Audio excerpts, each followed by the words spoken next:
ಒಂದನೇ ತರಗತಿ ಮಕ್ಕಳನ್ನ ಶಾಲೆಗೆ ಸೇರಿಸುವಂತಹ ವಿಚಾರಕ್ಕೆ ಈಗಾಗಲೇ ವಯೋಮಿತಿಯನ್ನು ಸಡಿಲ ಮಾಡಬೇಕು ಅನ್ನುವಂತಹ ನಿಟ್ಟಿನಲ್ಲಿ ಇವತ್ತು ಪೋಷಕರ ಸಂಘ ಹಾಗೂ ಪೋಷಕರು DCM DK ಶಿವಕುಮಾರ್ ಅವರನ್ನ ಮೀಟ್ ಮಾಡಿರುವಂಥದ್ದು KPCC ಕಚೇರಿಯಲ್ಲಿ. ಈ ಬಗ್ಗೆ ಮಾತನಾಡಲಿಕ್ಕೆ ನಮ್ಮೊಂದಿಗೆ ಸ್ವತಃ ಪೋಷಕರಿದ್ದಾರೆ, ಅವ್ರನ್ನ ನಾವು ಮಾತನಾಡಿಸ್ತಾ ಹೋಗೋಣ.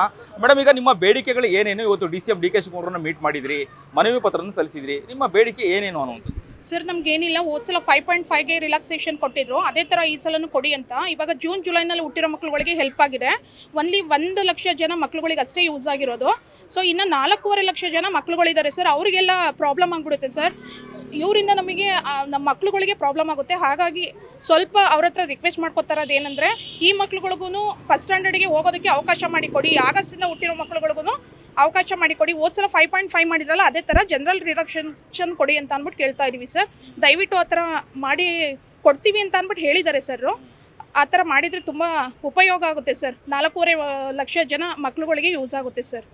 ಮೇಡಮ್, DCM DK ಶಿವಕುಮಾರ್ ಅವರು ಮೀಟ್ ಮಾಡಿದ್ರಿ, ಇವತ್ತು ಮನವಿ ಪತ್ರವನ್ನು ಸಲ್ಲಿಸಿದ್ರಿ, ಕೊಟ್ಟಿದ್ರಿ. ಏನು ಹೇಳಿದ್ರು DCM DK ಶಿವಕುಮಾರ್ ಅವರು? ನಿಮ್ಮ ಮನವಿಗೆ ಸ್ಪಂದಿಸಿದ್ರಾ ಅಥವಾ ಏನು ಅಂತ? ಸೊ ನಮ್ಮ ಮನವಿ ಏನಿದೆ ಅವ್ರ ಹತ್ರ ಬಳಿ ಎಲ್ಲ ಹೇಳ್ಕೊಂಡಿದ್ದೀವಿ. ಸೊ ಸರ್ರು ಕೂಡ ನಾವು ನೋಡೋಣ ಅಂತ ಹೇಳಿದ್ದಾರೆ. ಸೊ ಅವರು ಹೇಳಿರೋ ಮಾತನ್ನು ನಾವು 90% ಹೋಪ್ ಆಗಿ ತೊಗೊಂಡಿದ್ದೀವಿ. ನಮಗೆ ಲಾಸ್ಟ್ ಇಯರ್ ಥರನೇ ಈ ವರ್ಷವೂ ಕೂಡ ಅನುಕೂಲ ಮಾಡಿಕೊಡ್ತಾರೆ ಅಂತ ನಂಬ್ಕೊಂಡಿದ್ದೀವಿ. ಸೊ ದಯವಿಟ್ಟು ಆ ರೀತಿಯ ರೂಲ್ಸ್ ಆದರೆ ನಮಗೆ ಎಲ್ಲ ಪೇರೆಂಟ್ಸ್ಗೂ ಕೂಡ ತುಂಬಾ ಖುಷಿ ಆಗುತ್ತೆ.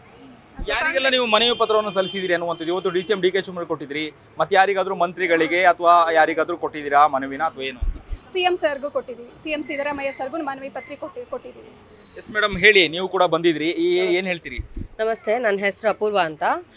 ಮೊನ್ನೆ ಕೊಟ್ಟಿದ್ವಿ, ಚೀಫ್ ಮಿನಿಸ್ಟರ್ ಸಿದ್ದರಾಮಯ್ಯ ಸರಿಗೆ ಕೊಟ್ಟಿದ್ವಿ ಮನವಿ ಪತ್ರ. ಇವತ್ತು ಶಿವಕುಮಾರ್ ಸರಿಗೆ ಕೊಟ್ಟಿದ್ದೀವಿ.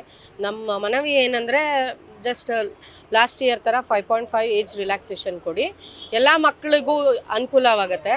ಮತ್ತು ಸಿಸ್ಟಮಲ್ಲಿ ಈಗ ಆಲ್ರೆಡಿ LKG UKG ಓದ್ಬಿಟ್ಟಿದ್ದಾರೆ ಅವರು ಆಲ್ರೆಡಿ. ಅದಕ್ಕೆ ಏನಂದರೆ ಆ ಸಿಸ್ಟಮಲ್ಲಿ ಇರೋರಾದರೂ ಅಟ್ಲೀಸ್ಟ್ ಮುಂದೆ ಹೋಗಲಿ ಅಂತ. ನೆಕ್ಸ್ಟ್ ಇಯರಿಂದ ಬೇಕಂದರೆ ಖಂಡಿತ ಫುಲ್ಲು ಸ್ಟ್ರಿಕ್ಟ್ ರೂಲ್ಸ್ ಮಾಡಲಿ. ಮತ್ತು ಈ ನಮ್ಮ ಬ್ಯಾಚ್ ಮಕ್ಕಳೆಲ್ಲ ಕೋವಿಡ್ ಬೋರ್ನು, ಅವ್ರು ಆಲ್ರೆಡಿ ತುಂಬ ಸಫರ್ ಮಾಡಿಬಿಟ್ಟಿದ್ದಾರೆ ಒಂದು 2 ಇಯರ್ಸ್ ಎಲ್ಲ. ಅದಕ್ಕೆ ಅಟ್ಲೀಸ್ಟ್ ಈಗ ಜಸ್ಟ್ ಮಿಂಗಲ್ ಆಗ್ತಾ ಇದ್ದಾರೆ.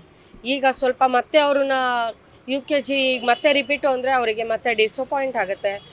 ಅದಕ್ಕೆ ಪ್ಲೀಸ್ ರಿಕ್ವೆಸ್ಟ್ ಮಾಡ್ಕೊತಾ ಇದ್ದೀವಿ DK ಶಿವಕುಮಾರ್ ಸರಿಗೆ, CM ಸಿದ್ದರಾಮಯ್ಯ ಸರಿಗೆ, ಎಜುಕೇಷನ್ ಮಿನಿಸ್ಟರ್ಗೆ, ಮಧು ಬಂಗಾರಪ್ಪ ಸರಿಗೆ, ಎಲ್ಲರಿಗೂ ರಿಕ್ವೆಸ್ಟ್ ಮಾಡ್ಕೊತಾ ಇದ್ದೀವಿ, ದಯವಿಟ್ಟು ನಮ್ಮ ಮನವಿನ ಆಕ್ಸೆಪ್ಟ್ ಮಾಡಿ ಅಂತ ಪ್ಲೀಸ್. ಇದಿಷ್ಟು ಪೋಷಕರ ಮಾತುಗಳಾಗಿತ್ತು. ಅಂದರೆ ಏನು, ಮೊದಲನೇ ತರಗತಿಗೆ ಸೇರಿಸುವಂತಹ ಫಸ್ಟ್ ಸ್ಟ್ಯಾಂಡರ್ಡ್ಗೆ ಸೇರಿಸುವಂತಹ ಮಕ್ಕಳ ವಯೋಮಿತಿಯನ್ನು 5 ವರ್ಷ 5 ತಿಂಗಳಿಗೆ ಸಡಿಲಿಕೆ ಮಾಡಿ ಅನ್ನುವಂತಹ ಮನವಿಯನ್ನು ಈಗಾಗಲೇ ನಾವು ಸಲ್ಲಿಸಿದ್ದೀವಿ. ಸರ್ಕಾರ ಇದಕ್ಕೆ ಒಪ್ಕೊಳ್ಬೇಕು ಅನ್ನುವಂತಹ ಮಾತುಗಳನ್ನು ಪೋಷಕರು ಹೇಳುವಂಥದ್ದು. ಕ್ಯಾಮ್ರಾ ಪರ್ಸನ್ ಅಭಿಲಾಷ್ ಜೊತೆ ಅಭಿಜಿತ್ ಗಣೇಶ್, ಕರ್ನಾಟಕ TV, ಬೆಂಗಳೂರು. ನೀವು ಸಣ್ಣ ಆಗಬೇಕಲ್ವಾ? ಅದು ಒಂದು ಉತ್ತಮ ಆಹಾರದಿಂದ ಸಣ್ಣ ಆಗಬೇಕಲ್ವಾ? ಪ್ರತಿದಿನ ನಮ್ಮ ಜೀನಿ ಸ್ಲಿಮ್ನ ಯೂಸ್ ಮಾಡಿ ಯಾವುದೇ ಸೈಡ್ ಎಫೆಕ್ಟ್ ಇಲ್ದಂಗೆ ನೀವು ಸಣ್ಣ ಆಗ್ತೀರಾ.